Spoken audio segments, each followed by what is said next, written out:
I don't know a lot. Sometimes I know less than that. But has anybody ever done this while you're kayaking? Look how pretty he is! Hi, baby. You good boy. Woo-hoo-hoo! You good boy. You a bad boy.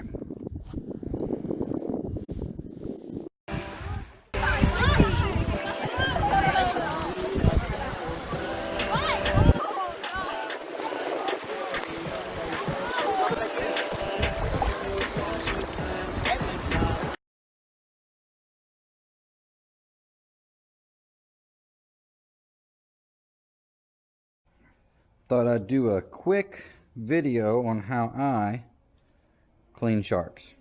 So this guy measured out is 40, let's see, 40, here's the nose, 44 and a half, 44 and 3/4 inches.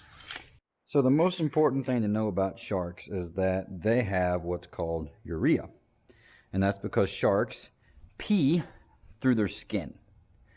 So when you catch a shark and it dies or it becomes stressed, it starts releasing basically toxins from its body, and they go right through the skin of the shark.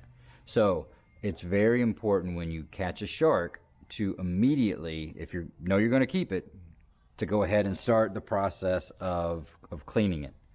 So it's a little bit more difficult because I'm on a kayak, so it's like you have to drag these things on board with you and try to make sure they don't bite your toes off. But what you want to do is you want to cut their gills like so, and after the gills are cut, they'll start to bleed out of their gills and the life will start to leave them. And then as soon as you get their gills cut, then you go ahead and eviscerate them, and you want to get as much of their guts out as you can, which there's still some in here, but I'll get them out after I'm cleaning them. But you want to go ahead and get all the bladder and all the intestines and all that stuff out so it doesn't taint the meat. After that, you pack them with ice and you're good to go. So that's what I tried my best to do with this guy. And the cool thing about sharks is they don't really have any bones, so they're not really hard to clean. So first thing I do is go ahead and I'm going to cut all the fins off and get it down to where it's just the shark.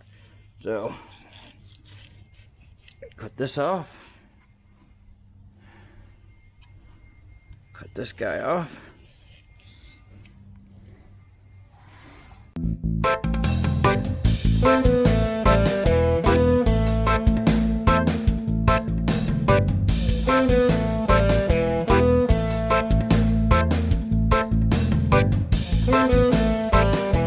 After you get it to this point, you really can just go ahead and start staking him out. So there's you go down to the back of their gills right here, there's some hard parts of cartilage.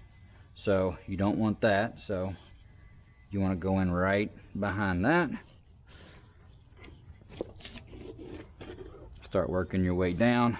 You can come back if you want, because I mean there is some meat up here that you can take off, and I'll try to get some of that off here later because I don't like to waste anything.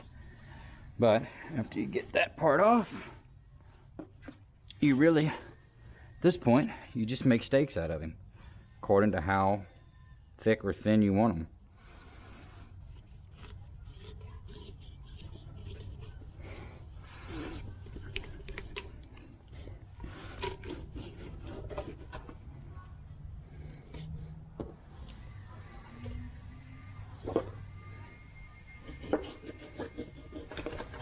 Well, I take that back. I said sharks don't have any bones, but they do have right through the center of them. As you can see here, they've got that one that goes down the center of them. So that can be kind of rough to get through at some points. And then as I get the steaks off, if there's anything on them I don't want like this, you just kind of pull it off. And then I always, as with any fish I catch, have a saltwater solution like that, and you just drop them in, and I'll let them set overnight in salt water, and then the next day I'll usually freeze them. Same thing, cut it off, make sure it's clean. I mean, it's like no smell to them. They're super clean meat. I mean, and you just work your way down until you get all the way down to the end of the tail, and they throw that away. So that's about it. So I hope you learned something. That's how I do it. I mean, that's the way I've seen it done. That's the way I was taught to do it. So if anybody knows a better way, feel free to let me know. All right.